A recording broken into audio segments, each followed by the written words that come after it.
Vengo a hablar sobre este proyecto muy interesante que estamos desarrollando desde hace un año en el ITER, en el cual tenemos alguna colaboración, por ejemplo, con Cecilio, con Benjamín, con Sara, no sé si está por aquí.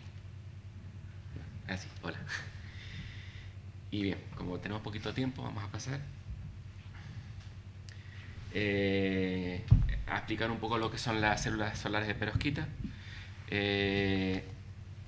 Son células de capa delgada que han llamado mucho la atención en los últimos años debido a un aumento de la eficiencia muy drástico que ha ocurrido entre 2009, que fue la primera célula de perovskita fotovoltaica propiamente dicha, en la que la eficiencia era de un 3,8%, hasta la última reportada que yo he encontrado, que fue del año pasado, que se ha llegado ya al 22,1%.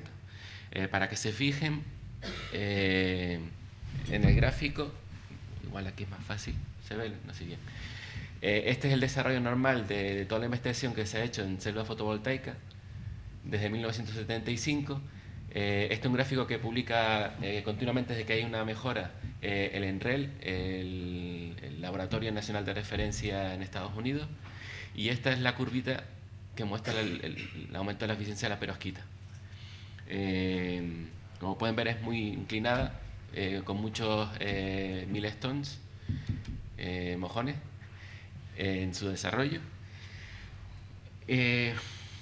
Cosas que llaman la atención, pues por su lado, bueno, que son de capa delgada, con lo cual se gasta muy poquito material y se puede poner sobre muchos tipos de sustratos. Son de fabricación relativamente sencilla. Se utiliza en química en estado líquido, aunque también se puede trabajar en estado sólido, pero es mucho más sencillo que, por ejemplo, trabajar con silicio cristalino. Y se puede hacer su procesado a muy bajas temperaturas, utilizando distintos tipos de métodos de deposición. Como aspectos negativos, tenemos problemas de degradación. Básicamente, y el que más preocupa es la inestabilidad que existe en presencia de humedad, dado que muchas de estas células se utilizan en base a disoluciones en estado líquido, son muy sensibles al ataque del agua. Inestabilidad también a altas temperaturas, dado que son células que se fabrican a bajas temperaturas. También a no muy altas temperaturas, la cristalización de estas sustancias, digamos que deja de ser lo perfecta que debe ser para que funcione de forma adecuada. Y pues es un problema, aunque esto realmente no lo es tanto porque, por ejemplo, la perovskita, la que nosotros usamos en el laboratorio, la procesamos a 100 grados, sigue estando estable a 110, 120 grados. Si se fijan, la temperatura que alcanza un módulo en exposición al sol en verano, en un día muy bueno de sol, está entre 70 y 80 grados, con lo cual el problema de la descomposición por temperatura en la perovskita no es real. Y luego también se comenta la inestabilidad a exposición a luz de alta energía, por ejemplo a luz ultravioleta, pero eso realmente ocurría cuando se utilizaban sobre todo arquitecturas que necesitaban un entramado de un scaffolding, un entramado de dióxido de titanio para que la perovskita estuviera en su interior y se deformaba un poco por ese tipo de radiaciones.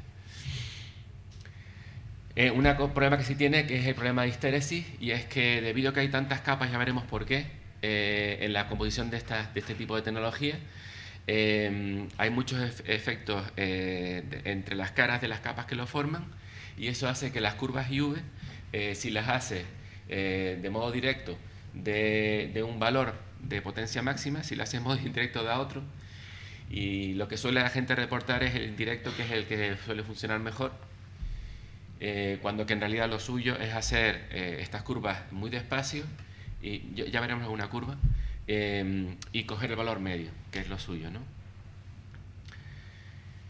Y luego está la potencial toxicidad de los residuos. La perovskita que nosotros usamos y la que mejor eficiencia da necesita plomo y yodo.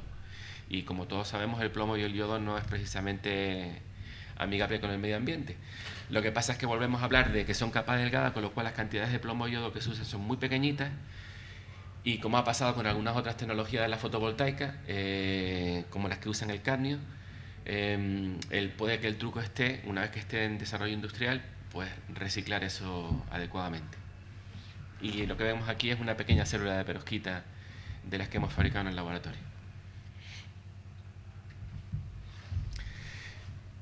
Los componentes de una célula solar de perovskita, normalmente siempre lo ponemos en este orden, aunque realmente la luz se ilumina de abajo para arriba. Normalmente siempre se pone la célula del otro lado, pero como normalmente se construye la célula de abajo para arriba y empieza a trabajar desde el sustrato de vidrio, por degeneración del gremio, pues siempre las ponemos invertidas, ¿no? Pero tengan en mente, bueno, luego veremos un ejemplo de que la luz que entra a la célula siempre es por abajo, ¿vale? Por la parte donde está el vidrio. Los elementos que la forman son el vidrio.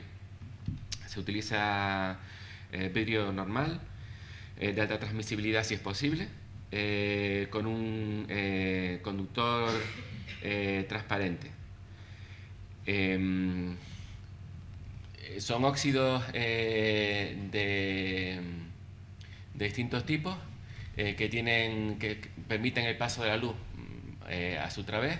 Y normalmente, pues, los óxidos que utilizamos, nosotros utilizamos el FTO, pero también hay otros que son el ITO. Vamos a decir el nombre técnico. El FTO es Fluorine Doped Tin Oxide. El ITO es el Indium Tin Oxide. En fin, son sensores de conductores transparentes que, por ejemplo, nosotros usamos en nuestros teléfonos móviles. Luego viene la siguiente capa, que es la que está aquí. Es una capa compacta, un blocking layer. Cuando tú tienes un generador fotovoltaico, siempre tienes que conseguir generar una diferencia de potencial, de manera que una parte del sustrato funcione como un semiconductor de tipo N y una parte del sustrato funcione como un conductor de tipo P. Y la parte N, pues lo que hace la capa, la capa compacta. Normalmente la solución más común es utilizar óxido de titanio. Luego viene la capa de perovskita propiamente dicha, que es la capa absorbedora. ¿Qué es la perovskita? Se llama perovskita a todos los cristales que tienen este tipo de estequiometría, ABX3, en el que la A es un catión orgánico de buen tamaño. En este caso utilizamos el metilamonio. El B es un catión inorgánico de tamaño medio. Se utiliza un metal de transición, por ejemplo el plomo o el estaño. Y por último, el X es un anión halogenuro, como por ejemplo es el yodo, aunque también se puede utilizar cloro o bromo. Dependiendo de la combinación que se utilice, tenemos distintos band gaps, capas prohibidas, creo que se traduce. Para, por ejemplo, la solución que nosotros utilizamos, que es el metilamonio de plomo-yodo, la banda prohibida es de 1,55 electronvoltios, lo que significa que es sensible a energías de fotones de unos 800 nanómetros, que energéticamente, digamos, es más interesante que el silicio, que está por 1100, si no recuerdo mal. Y también tiene un gran coeficiente de absorción, por eso estos son de capa fina, porque con 10 a la 4 a 10 a la 5 centímetros a la menos 1 ya absorbes casi toda la energía que le entra, ¿no? Las siguientes capas son la capa transportadora de huecos, es decir, para crear la diferencia de potencial, lo que hace que se nos, ya lo veremos en la siguiente transparencia, que se nos muevan los huecos hacia el otro electrodo. Hay muchos tipos de capas transportadoras de huecos. Nosotros utilizamos una capa orgánico-molecular, que es el espiroamiotat, que tiene una formulación bastante compleja, o sea que no lo voy a decir. Y por fin, el contacto trasero, que se hace habitualmente en estos casos de oro o plata por medios de evaporación térmico. El funcionamiento de este tipo de células más o menos se ve en esta transparencia. Básicamente, con que un fotón venga con una energía mayor de 1,5 electronvoltios, se genera un par electronvoltios. Vean que la iluminación entra por aquí abajo. Y ese par electronvoltio, el electrón va a la capa, de conducción, mientras el hueco se queda en la capa de valencia, y por gradiente se transporta a la siguiente superficie de contacto, y por gradiente de energía pues va bajando hacia primero la capa de transportadora de electrones o la blocking layer, y por último va al electrodo, y por fin se saca fuera de la célula por el circuito que sea. Los huecos por su lado pues van a la capa transportadora, al electrodo de oro o de plata o el que sea, y ya por fin también se va al cable conductor. Por supuesto, esta es la imagen más deseable. Siempre hay recombinación en toda la superficie que hace que bajen las eficiencias. Y en la bondad de cómo hagas las superficies interconectoras, y es un trabajo de cómo las depositas, está en que esas recombinaciones pues se minimicen. El equipamiento de fabricación que tenemos en el laboratorio se hace en un entorno de sala limpia, que es una sala limpia de tipo ISO 7. Tenemos 65 metros cuadrados con temperatura controlada, pero no tenemos control de humedad, y eso sí es un problema para la fabricación de perovskita, porque como les comentaba al principio, son sensibles a este tipo de elementos. Los otros equipos que usamos para fabricar dentro de la sala limpia, tenemos más equipos, pero para fabricar la perovskita específicamente tenemos una campana de gases para trabajar en seguridad con los reactivos. No es porque los reactivos sean especialmente tóxicos, aunque el plomo yodo sí lo es, sino porque se utilizan muchos disolventes. Los disolventes tienen mucha tendencia a evaporación, y si estás mucho rato en contacto con esos tipos de vapores, pues es tóxico, para protegernos como trabajadores, ¿no? La campana de gases tiene puestos el equipamiento para hacer las disoluciones, como son la balanza de precisión para saber los pesos que tenemos que preparar para las disoluciones, el agitador magnético calefactados y normales. El calefactado, por cierto, lo heredamos de la universidad, muchas gracias. Y el resto del equipo para hacer medidas de volumetría, etc. Luego tenemos, para fabricación también tenemos un espinón con dos tipos de superficie de sujeción, una por vacío y otra por pines. La de sujeción por pines tuvieron que fabricarlo específicamente para nosotros, porque eso no existe en el mercado para ese tamaño. Luego utilizamos distintos tipos de hornos, teniendo en cuenta que en la fabricación de la perovskita se utilizan distintos tipos de temperatura. Necesitamos mucha precisión a distintos rangos de curado. Por eso usamos un horno de mufla que tiene mucha resolución y ajuste a los 1000 grados, en el rango de los 1000 grados, y estufa que tienen mucha precisión entre 100 y 300 grados. Estamos hablando de precisiones de 0,5 grados para hacer subidas y bajadas de temperatura. Tenemos un desecador que trabaja en vacío, que es básicamente una campana con una bomba de extracción y gel de sílice para absorber la humedad, baños ultrasonidos para limpiar los sustratos, e impresora de serigrafía. Como no tenemos evaporador térmico, utilizamos impresión por serigrafía para poder hacer la metalización.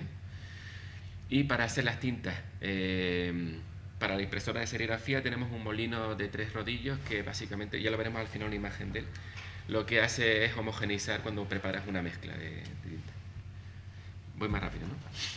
El proceso de fabricación, básicamente, de una célula de perovskita, tiene estos pasos, voy a irme deprisa. Empezamos por una trabaja a partir de un sustrato de vidrio con el FTO, con el conductor transparente ya depositado sobre él, lo compramos ya hecho, lo cortamos y pasivamos las zonas que necesitamos que no sean conductoras utilizando un láser. Luego este sustrato tengo aquí detalles de todos los aparatos, de todos los procedimientos por si alguien tiene curiosidad. Luego hacemos un procedimiento de limpieza por ultrasonido de este sustrato, utilizando distintos tipos de detergentes y distintos tipos de disolventes. Y por último lo secamos con nitrógeno seco para que esté lo más limpio posible. Luego le hacemos la deposición de la capa compacta de TiO2. El TiO2 lo estamos comprando ya preparado a una empresa que se llama Solaronics, más que nada porque nos evita tener que comprar un equipo más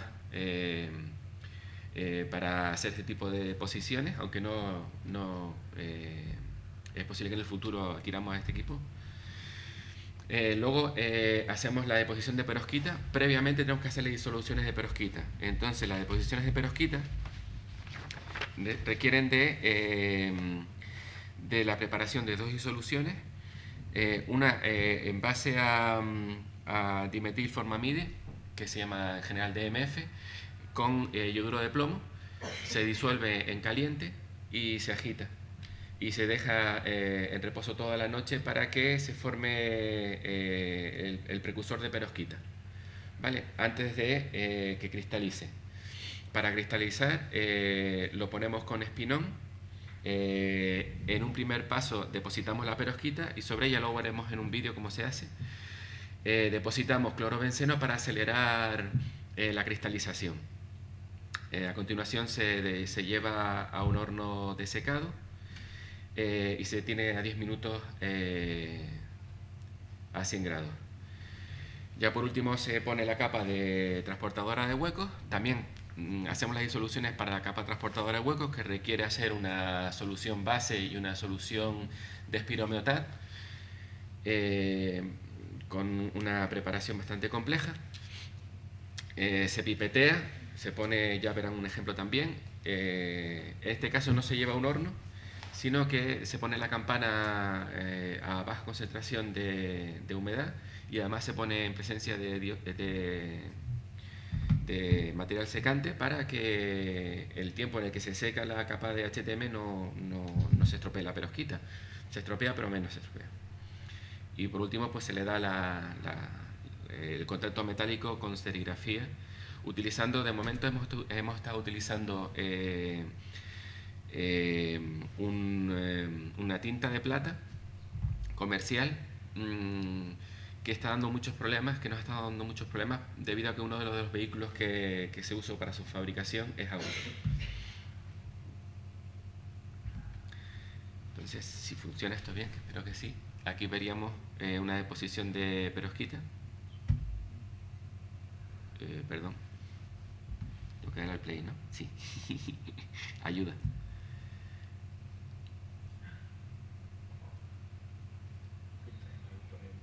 No está disponible QuickTime.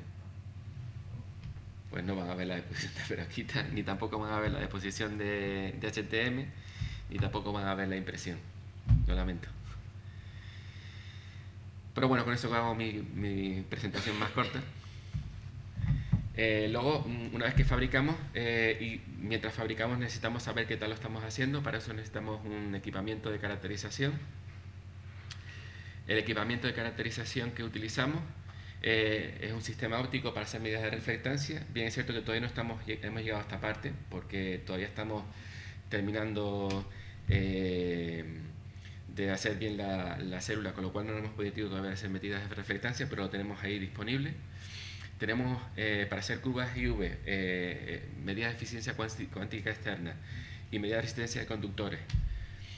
para hacer la elaboración de pastas y de tintas.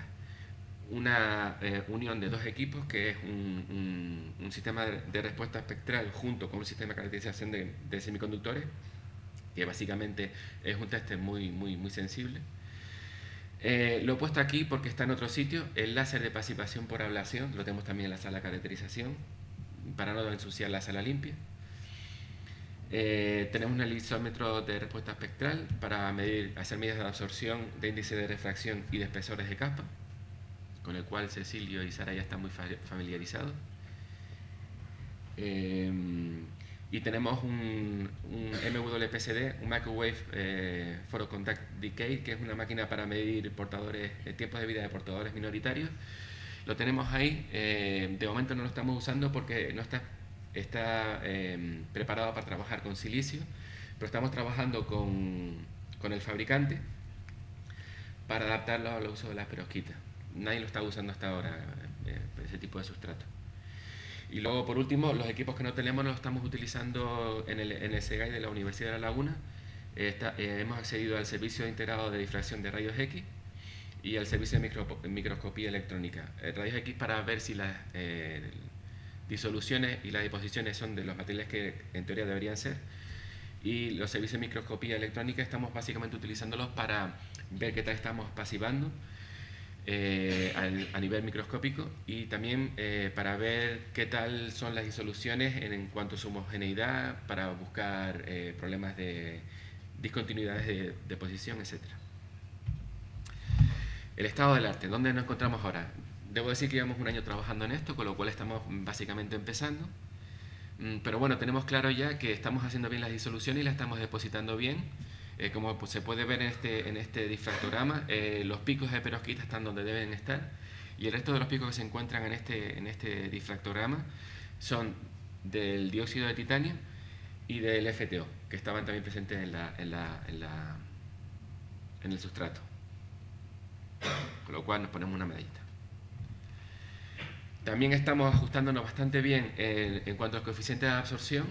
Estos son medidas hechas con el elipsómetro sobre uno de nuestros sustratos depositados. Como se puede ver aquí arriba, estos dos que están aquí son dos tipos de perovskita, con lo cual estamos más o menos entre el rango. Bien, es cierto que tenemos que mejorar un poquito, pero vamos, estamos ahí. Otra medallita. ¿Dónde no podemos poner medallitas? Cuando hacemos medidas de funcionamiento del dispositivo es donde empezamos a tener problemas. Y como se puede ver, ahora mismo pues, las eficiencias están en torno al 20 y pico %, nuestras eficiencias no llegan ni siquiera al 1%, pero bien es cierto que como tenemos problemas a la hora de metalizar, tenemos un problema de resistencia, y es posible que mirándoles la forma que tiene la curva, la curva IV, está aquí, tengamos también un problema de resistencia en paralelo, es decir, estamos perdiendo electrones por donde no deberíamos. Tenemos muy baja resistencia en paralelo. Y pensamos que eso es debido a la arquitectura que estamos utilizando a la hora de fabricar, y que hace que tengamos trampas. Que haga que estos electrones se estén yendo por donde no deberían, y que se nos esté comiendo la corriente que es capaz de producir el dispositivo. Bien, es cierto que con eso y todo estamos consiguiendo voltajes cerca de 1 voltio de corriente de cortocircuito, open circuit, de circuito abierto, perdón. Es que siempre estamos pensando en inglés, ya no sé hablar en castellano. Con lo cual estamos muy cerca del dispositivo en su fabricación como debería ser, ¿no? ¿Cuáles son las líneas de investigación que tenemos? Por supuesto, mejorar la eficiencia de las células es para nosotros prioritario, para lo cual estamos pensando en nuevas arquitecturas que creemos van a permitirnos cerrar esas fugas de electrones, esas recombinaciones por el camino que no queremos que ocurran. En la elaboración de tintas de serigrafía para asegurarnos de que a la hora de serigrafiar la propia tinta no se coma el dispositivo. Para eso estamos utilizando ya resinas de epoxi como vehículo, En principio estamos trabajando con grafito, aunque prevemos usar pronto escamas de plata, que nos suministrará Metalor, y grafeno también. Empezaremos utilizando grafeno producido por nosotros, aunque es posible que lo adquiramos o incluso compramos equipos más sofisticados para hacer nosotros el grafeno. Esto nos va a permitir, por otro lado, quitar la capa transportadora de hueco, que siempre da muchos problemas, porque las tintas de carbono son transportadoras de hueco, con lo cual quitas una capa más que siempre mejora el dispositivo final, y además encapsulas el dispositivo, con lo cual mejora su vida. Y también vamos a hacer estudios aumentando la superficie activa. Tenga presente que ahora mismo tenemos superficie activa muy pequeñita, y lo que queremos ver es qué pasa cuando aumentamos la superficie activa, aumentando el tamaño de los electrodos, con lo cual nos acercaremos más a una célula comercial, porque al fin y al cabo es de lo que se trata. Para eso haremos estudios de uniformidad utilizando elipsometría y microscopio electrónico. Y por último, aspiramos a hacer mejoras de fabricación a través de la adquisición de equipamiento nuevo, que siempre es la guerra que tenemos siempre los investigadores: queremos comprar equipamiento nuevo. Y el equipamiento que queremos comprar pues es un simulador solar real, que nos permita poner filtros de una masa solar, 1,5 masa solar, etcétera, que ahora mismo no tenemos. Estamos utilizando algo semejante, pero no igual. Un evaporador térmico para realmente medirnos en igualdad de condiciones con todo el personal investigador que está buscando altas eficiencias, que siempre será mucho mejor que tintas de serigrafiado. Unas cajas de guantes, que es para trabajar en entornos de baja humedad. Un sonicador y una centrifugadora para hacer grafito, para convertir de grafito en grafeno con alta eficiencia. Y en un equipo de limpieza con ultravioleta y ozono, para mejorar cómo estamos limpiando ahora, que siempre cuanto más limpio está el sustrato, mejor funciona el dispositivo. Y aquí ven pues el único equipo que hemos adquirido de momento en esta línea, que es el molino de 3 ejes para homogeneización de las tintas de impresión. Y los primeros ejemplos que tenemos ya de serigrafía con tintas de grafito. Y nada, muchas gracias. ¿Alguna duda?